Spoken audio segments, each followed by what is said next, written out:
je dois dire, je suis, vous me diriez, ben, t'aurais pu le savoir avant. Mais non. Je dois dire que j'étais stupéfaite. Alors, bravo. Mais Jacqueline, on a encore 2 questions, en tout cas. Madame. On ne peut pas faire autre chose que de dire merci à Jacqueline.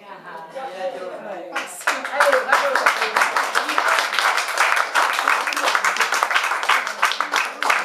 Elle a montré le chemin, elle a montré l'exemple avec cette ténacité, avec cette persévérance qui va faire qu'on va s'écharper entre nous. Ça va être terrifiant.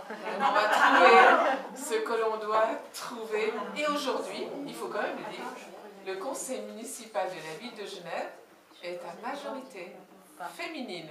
Pas encore le conseil administratif, alors ça ne tient qu'à vous. Voilà. J'aimerais revenir sur les femmes migrantes. C'est une question qui me tient à cœur puisque j'étais à la cellule migration du département de l'instruction publique, donc c'était un sujet, non seulement les élèves, mais aussi les relations avec les familles et les femmes. Et par rapport à la question de madame, il y a des associations qui actuellement, et avec les d'ailleurs je suis engagée puisque maintenant à la retraite, exemple Camarada, la Croix-Rouge, mais les écoles aussi font un très grand effort. Il y a des enseignants afin que les mères puissent bien suivre le parcours scolaire de leur enfant. Elles donnent à titre bénévole des cours de français à la fois oral et écrit. C'est très important puisqu'actuellement il y a des entretiens avec les familles et elles doivent lire le carnet scolaire de leurs élèves et c'est important qu'elles sachent lire. Il y a aussi des associations comme Lire Écrire. Je trouve que c'est très important de le savoir et bon, en plus il y a un bureau de l'intégration, je pense qu'on doit aussi orienter ces femmes au bon endroit. Et j'enchaîne parce que ces mêmes femmes migrantes, en tout cas je suis alliée de ATD Carmonde, donc je pense que tout le monde connaît, où il y a des gens dans la très grande précarité et la majorité de ces femmes, ce sont des femmes. Alors, il y a tout un travail qui se fait au niveau national. D'ailleurs, ATD Carmonde, avec d'autres associations, ont écrit un livre blanc, mais bon, on n'a pas eu beaucoup de suite. Mais les unes et les autres, mesdames, comment comptez-vous empoigner ce problème de la grande pauvreté, particulièrement réservée aux femmes, et de fait à leurs enfants aussi? Bon, moi-même, je suis candidate dans une commune, mais c'est une commune privilégiée, ce n'est pas une question qu'on abordera, mais comme je suis en contact avec ces personnes à Genève, je pose la question. Oui, je partage tout à fait votre constat, et c'est dramatique parce qu'on sent bien que non seulement les inégalités se creusent, mais aussi au niveau de tout le dispositif social, on voit qu'il se péjore de coupure en coupure. Donc pour toutes ces personnes, c'est extrêmement difficile. Donc moi, vous avez bien fait de souligner le travail de ces associations. Je pense que la ville, par le biais déjà des subventions, doit absolument renforcer l'aide déjà à tout ce tissu associatif qui épaule ce monde d'une façon remarquable. Donc là, je crois que c'est essentiel. Hein. Et puis d'autre part, par rapport à ces femmes-là, et souvent qui sont seules avec les enfants, hein, il faut aussi le dire, il y a vraiment un appui à donner déjà par rapport à leurs enfants pour qu'ils puissent évidemment ne pas être péjorés par la situation familiale en termes d'acquisition scolaire et puis aussi en termes d'accompagnement lorsque par exemple la mère ou enfin l'un des parents ou les deux parents travaillent. Donc là je pense qu'il y a une amélioration avec le parascolaire aussi qui doit appuyer au niveau des devoirs et avec des gens qualifiés aussi autour de ces enfants, et puis aussi de renforcer l'aide individuelle financière pour ces gens.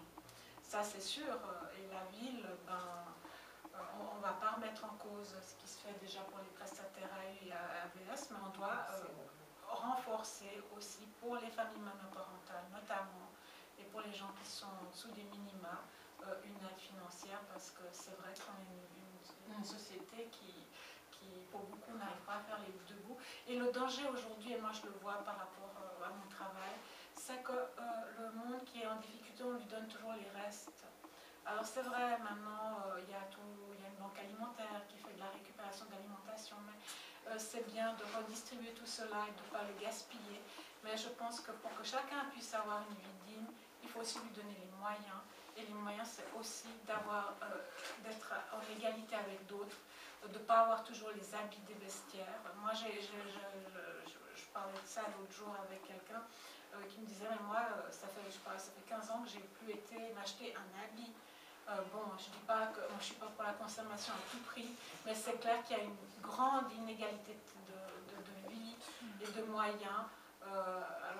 C'est souvent sur les petites gens qu'on coupe encore le peu qu'ils ont.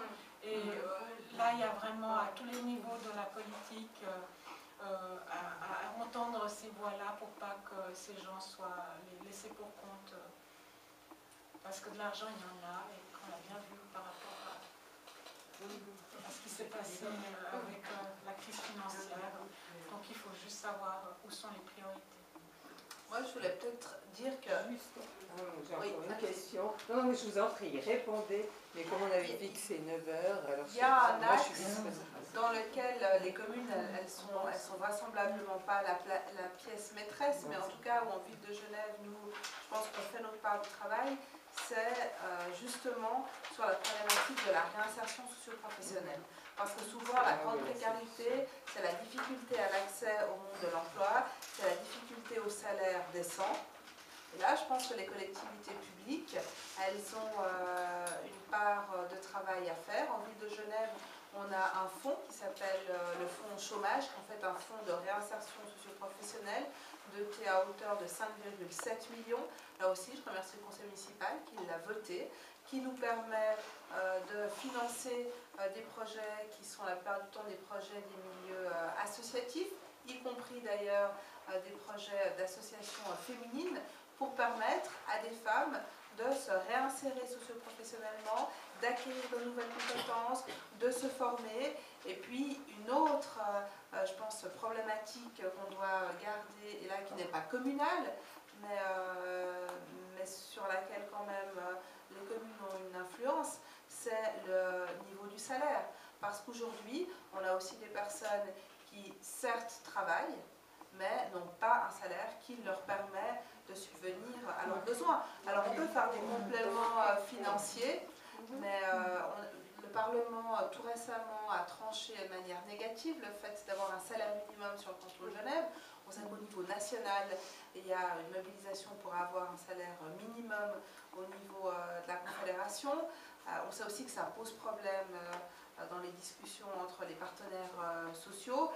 Toujours est-il que statistiquement, quand on regarde le niveau de revenus, les personnes qui sont les plus fragiles sont les personnes qui soit n'ont pas accès au marché de l'emploi, soit ont accès à un marché de l'emploi secondaire, et lorsque c'est le marché de l'emploi primaire, dans des conditions de rémunération qui ne leur permettent pas de vivre décemment. Et je pense qu'il y a un gros accent à mettre sur l'accès au marché de l'emploi, même si l'aide sociale et l'appui financier est aussi important. Mais je pense qu'il doit venir en sus, et c'est vraiment pas pour moi la mesure prioritaire. Elle est plutôt du retour sur un marché premier de l'emploi. Une histoire vraie, enfin une histoire vécue à la commission des naturalisations. J'arrive dans une famille à Plain-Palais, une indienne, une femme qui était d'une beauté absolument éblouissante, entourée de son mari, de ses 2 garçons, qui m'avaient préparé des plats qui étaient tout aussi séduisants, et puis qui arrivait à me dire bonjour, au revoir au bout de 12 ans, mais elle disait bonjour avec peine et au revoir avec toute en difficulté, elle faisait salam alek, et qui n'arrivait précisément pas au bout de 12 ans à véritablement tenir une conversation. Alors le règlement ne prévoit pas, malgré la question du regroupement familial, etc. J'étais peut-être un petit peu, pour des questions de principe à la commission, j'ai expliqué mon souci, que cette femme, le jour où son mari a un souci et les enfants sont loin de la maison, que fait cette femme ? Alors nous avons refusé pour elle, mais pas pour son mari, pour cette année-là, le principe de sa naturalisation de la commune de la ville de Genève en recommandant qu'elle ait un camarada ou de ces associations féminines. Vous ne voulez pas me croire que 3 ans après, je suis retournée dans cette commission et que nous avons reçu une lettre de cette famille remerciant la commission de cette mesure, disant que sans nous, elle n'aurait jamais pu avoir accès à cette association, rencontrer des copines, apprendre le français, se développer. Donc il y a une aide à la formation que nous devons promouvoir et au lieu de sentimentaliser, on donne des sous, etc. Bien sûr, on donne des sous, mais on donne des sous pour qu'elles puissent grandir et être s'insérées vraiment dans la société dans laquelle elle est. Et la formation est absolument essentielle. Parce que... Mais juste, j'ai oublié une chose par rapport aux gens qui ont des revenus très modestes. Ce qu'il faut aussi constater, c'est que sur Genève, avec l'explosion des coûts liés au loyer, beaucoup de ménages, et pas forcément les plus précaires, mais mettent plus de 40% déjà dans les charges d'un loyer.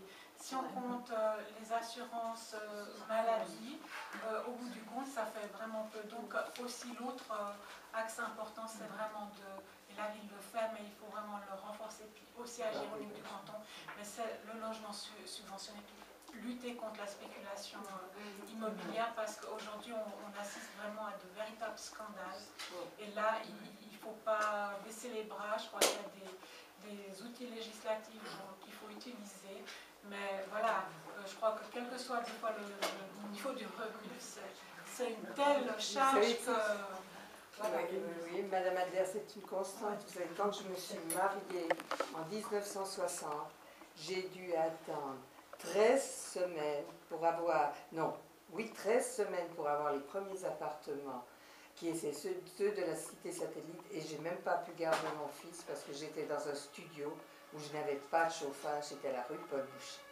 Et pour me dire qu'il y a des constantes à Genève, qu'on ne peut pas simplement réduire ça, parce que ça je l'ai vécu, et j'en parlais avec un de mes collègues au conseil lors d'une séance de la constituante. Il m'a dit, Madame Saudan, j'ai fait aussi la même expérience. Hein? Et c'était ça, c'était en 60, vous voyez. Et là, et j'ai toujours eu, et c'est là où on a un problème les femmes, j'ai toujours eu un peu une mauvaise conscience vis-à-vis de mon fils aîné, parce que je me suis dit, à l'époque, je ne pouvais pas le garder, je l'ai mis dans une pouponnière, c'était la meilleure pouponnière, et je suis allée travailler, et ça me servait uniquement à lui payer la pouponnière. Simplement pour resituer, je ne veux pas intervenir dans le débat, mais vous dire qu'il y a des constantes quand même à Genève, et que les femmes de mon âge, on les a vécues. C'était simplement pour rééquilibrer un petit peu.